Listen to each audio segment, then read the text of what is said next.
আসসালামু আলাইকুম, কেমন আছেন সবাই? আজকে দুপুরে কি রান্না করলাম সেটাই দেখাইতে নিয়ে আসলাম আপনাদেরকে। দুপুরে রান্না করেছি মাছ।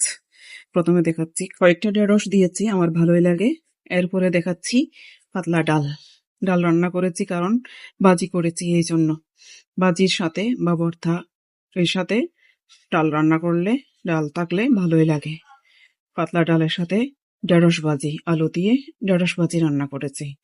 ঢেঁড়সগুলো একদম সবুজ সবুজ রাখছি, কারণ একদম সিদ্ধ হয়ে গেলে ঢেঁড়স ভালো লাগে না, এই জন্য একটু সবুজ রাখলাম। আসসালামু আলাইকুম, কেমন আছেন সবাই? আজকে দুপুরে কি রান্না করলাম সেটাই দেখাইতে নিয়ে আসলাম আপনাদেরকে। দুপুরে রান্না করেছি মাছ। প্রথমে দেখাচ্ছি কয়েকটা ঢেঁড়স দিয়েছি, আমার ভালোই লাগে। এরপরে দেখাচ্ছি পাতলা ডাল। ডাল রান্না করেছি কারণ ভাজি করেছি এই জন্য। ভাজির সাথে বা ভর্তা এর সাথে ডাল রান্না করলে, ডাল থাকলে ভালোই লাগে।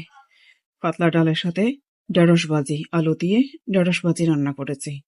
ঢেঁড়সগুলো একদম সবুজ সবুজ রাখছি, কারণ একদম সিদ্ধ হয়ে গেলে ঢেঁড়স ভালো লাগে না, এই জন্য একটু সবুজ রাখলাম।